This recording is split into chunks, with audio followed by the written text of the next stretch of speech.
Dogs and Indians are not allowed. ये आपने कहीं ना कहीं कभी ना कभी ज़रूर सुना होगा। पहले हमने अपने देश को आज़ाद किया और अब इनके देश पे हम हुकूमत करने जा रहे हैं। तो आज हम आपको ऋषि सुनक के बारे में बताने जा रहे हैं, जो कि ब्रिटेन के प्रधानमंत्री बन गए हैं और वो भारतीय हैं। जिस ब्रिटेन की हुकूमत में कभी सूरज डूबने का दावा नहीं किया जाता था, जिसने सदियों तक भारत को गुलाम बनाकर रखा, अब उसी हुकूमत का प्रधानमंत्री भारतीय शख्स बनने जा रहा है। आसार कुछ ऐसे ही बनते दिख रहे हैं। यह शख्स है भारत के एक ऋषि सुनक। आपको ऐसे ही मज़ेदार फैक्ट जानने की जिज्ञासा है तो हमारे चैनल को सब्सक्राइब कर लीजिए। आइए चलते हैं ऋषि सुनक का प्रारंभिक जीवन। ऋषि सुनक का जन्म 12 मई 1980 को यूनाइटेड किंगडम के साउथहैम्पटन हेमिस्फीयर में हुआ था।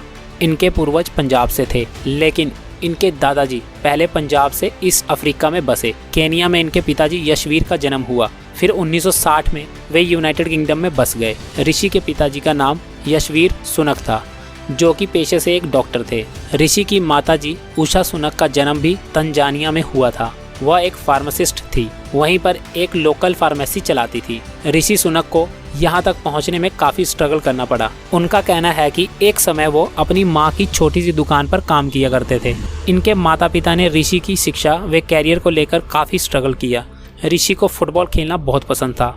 ऋषि की प्रारंभिक शिक्षा यूनाइटेड किंगडम के विंचेस्टर कॉलेज में हुई। यहाँ से शिक्षा पूरी करने के बाद वह ऑक्सफोर्ड यूनिवर्सिटी चले गए। यहाँ पर उन्होंने पॉलिटिक्स, इकोनॉमिक्स एंड फिलॉसफी की पढ़ाई की। ऑक्सफोर्ड यूनिवर्सिटी से अपनी ग्रेजुएशन पूरा करने के बाद ऋषि MBA करने के लिए स्टैनफोर्ड यूनिवर्सिटी चले गए। यहाँ पर उनकी मुलाकात अक्षता मूर्ति से हुई। अक्षता मूर्ति नारायण मूर्ति की बेटी है। नारायण मूर्ति वही हैं जिन्हें इंडियन IT सेक्टर का पिता बोला जाता है। ये इन्फोसिस के फाउंडर व चेयरमैन है। अक्षता मूर्ति की माँ का नाम सुधा मूर्ति है। ऋषि और अक्षता एक दूसरे को पसंद करने लग गए। फिर इन दोनों ने अगस्त 2009 में शादी कर ली। इनकी शादी बेंगलोर में हुई। अक्षता अपने पिता की एक इन्वेस्टमेंट फर्म कैटामरैन वेंचर्स में निदेशक है। अक्षता अपना खुद का एक फैशन ब्रांड भी चलाती है। उनकी गिनती ब्रिटेन की धनी महिलाओं में की जाती है। शादी के बाद इनकी 2 बेटियां हुई, जिनका नाम अनुष्का और कृष्णा सुनक है। ऋषि सुनक ने 2001 से 2004 तक एक एनालिस्ट के तौर पर इन्वेस्टमेंट बैंक गोल्डमैन सैच में काम किया। इन्वेस्टमेंट बैंक वो होता है जो शेयर मार्केट के लिए काम करता है। इसके बाद ऋषि ने एक नई firm the children's investment fund management के लिए काम किया, जहां वे सितंबर 2006 में उनके पार्टनर बन गए। फिर वह नवंबर 2009 में अपने अन्य पूर्व सहयोगी के साथ थैलम में पार्टनर के रूप में शामिल हुए, जो अक्टूबर 2010 में $700 मिलियन के साथ लॉन्च हुआ था। ऋषि सुनक अपने ससुर नारायण मूर्ति के ऑनरशिप वाली निदेश फर्म कैटामरीन वेंचर्स में निदेशक भी रहे। भारत और ब्रिटेन का पार्लियामेंट सिस्टम बहुत मिलता जुलता है। ब्रिटेन में अपर हाउस को हाउस ऑफ लॉर्ड बोला जाता है, जिसमें 793 सीटें हैं। यहाँ पर लोअर हाउस को हाउस ऑफ कॉमन कहा जाता है। यहाँ पर डायरेक्ट इलेक्शन होते हैं। इसमें कुल 650 सीटें हैं। ब्रिटेन में 2 प्रमुख पार्टियां हैं। पहली कंजर्वेशन पार्टी, जिसका गठन 1834 ईस्वी को हुआ था। दूसरी लेबर पार्टी, इसी ने भारत को आज़ादी दी थी। इसका गठन 1900 ईस्वी में हुआ था। कंजर्वेटिव पार्टी 2010 से है। इसके प्रधानमंत्री बोरिस जॉनसन है। ये शुरू से बोल रहे हैं कि ब्रेक्सिट होना चाहिए। ब्रेक्सिट मतलब ब्रिटेन को यूरोपियन यूनियन से बाहर होना चाहिए। ऋषि ने 2014 में अपना कदम राजनीति में रखा। ये यूनाइटेड किंगडम की कंजर्वेटिव पार्टी में शामिल हो गए। पार्टी ने 2014 में उन्हें रिचमॉन्ड, यॉर्क से कैंडिडेट बनाया। 2015 के चुनाव में ऋषि ने 36% वोट के साथ जीत हासिल की। वह MP चुन लिए गए। ऋषि ने बोरिस जॉनसन के ब्रेक्सिट फैसले का समर्थन किया। ऋषि सुनक 2017 में एक बार फिर 40% वोट के साथ चुने गए। ऋषि का ब्रेक्सिट के लिए बोरिस जॉनसन को समर्थन के चलते उनका खास लोगों में नाम होने लग गया। एक बार फिर 2019 में जब बोरिस जॉनसन ने प्रधानमंत्री पद के लिए अपनी दावेदारी पेश की, तब ऋषि ने उनका समर्थन किया। बोरिस जॉनसन फिर से प्रधानमंत्री बने, तब उन्होंने ऋषि सुनक को चीफ सेक्रेटरी बनाया। 2020 की शुरुआत से ही बोरिस जॉनसन और वित्त मंत्री साजिद जाविद के बीच मतभेद पैदा हो गए। इसके चलते साजिद ने अपने पद से इस्तीफा दे दिया। बोरिस जॉनसन ने ऋषि को वित्त मंत्री पद का कार्यभार सौंपा। वित्त मंत्री को ब्रिटेन में चांसलर ऑफ एक्सचेंजर कहा जाता है।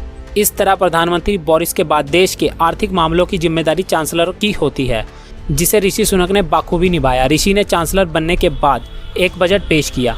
इसके बाद से वे अपने मुल्क में हीरो बन गए। मार्च 2020 में उन्होंने जॉनसन सरकार का एनुअल बजट पेश किया। इस बजट में ऋषि ने 12 बिलियन पाउंड की देशवासियों की मदद की घोषणा की। फिर कोरोना वायरस से निपटने के लिए 350 बिलियन पाउंड की अतिरिक्त घोषणा की। इतना ही नहीं, ऋषि ने अपने देश की कंपनियों का भी भरपूर साथ दिया। उन्होंने घोषणा की सरकार हर कदम पर देशवासियों के साथ है। ऋषि ने देश की कंपनियों से कहा वह अपने कर्मचारियों को पेंडेमिक के चलते छुट्टियों पर भेजे, जिसका सारा खर्चा सरकार उठाने के लिए तैयार है। जिन लोगों के अपने बिजनेस थे उनकी भी मदद की घोषणा की। ऋषि ने छोटे बिजनेस कर रहे लोगों को भी आश्वासन दिया सरकार हमेशा उनके साथ है, किसी भी परिस्थितियों में सरकार उन्हें अकेला नहीं छोड़ेगी। उनकी इन बातों का जनता पर गहरा प्रभाव पड़ा। ब्रिटिश प्रधानमंत्री बोरिस जॉनसन इस समय संकट में है। ब्रिटेन की सियासत में भूचाल आया हुआ है। इसकी वजह मई 2020 में कोरोना की पहली लहर के दौरान 10 डाउनिंग स्ट्रीट में ड्रिंक पार्टी के आयोजन का खुलासा हुआ। 10 डाउनिंग स्ट्रीट ब्रिटेन के प्रधानमंत्री का आधिकारिक आवास व कार्यालय है। कोरोना गाइडलाइंस के उल्लंघन को लेकर बोरिस जॉनसन दबाव में है। हाउस ऑफ कॉमर्स जर्नल में लॉकडाउन गाइडलाइंस के उल्लंघन के लिए जॉनसन की ओर से माफ़ी मांगी गई, जिस पर सुनक ने कहा कि प्रधानमंत्री के पास माफ़ी मांगने का अधिकार है। वह सुई ग्रे की ओर से जांच पूरी होने तक उनके रिक्वेस्ट ऑफ पेशेंस को समर्थन देता हूं। बोरिस जॉनसन ने कहा कि मैं जांच को लेकर कोई फोरकास्ट नहीं कर सकता, लेकिन मैंने कुछ चीज़ों को सही से नहीं लिया जिसकी मुझे जिम्मेदारी लेनी चाहिए।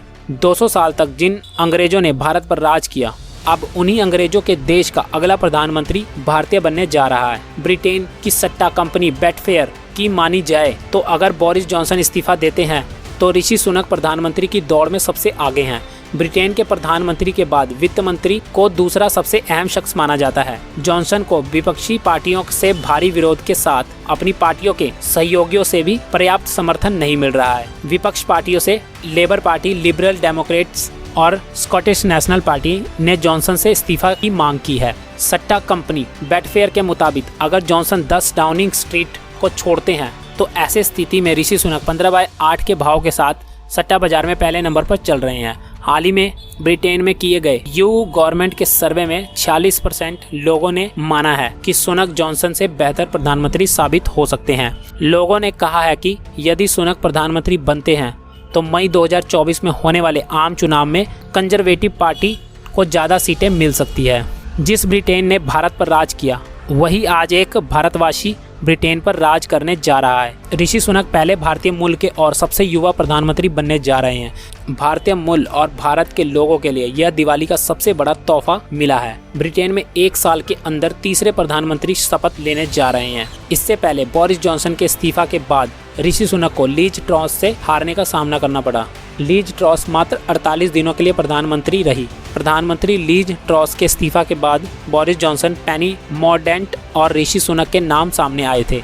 बोरिस जॉनसन पहले ही अपना नाम वापस ले चुके हैं, अब लेकिन पेनी भी ऋषि सुनक के मुकाबले से बिछड़ते जा रही है। ब्रिटेन की संसद में 357 संसद है।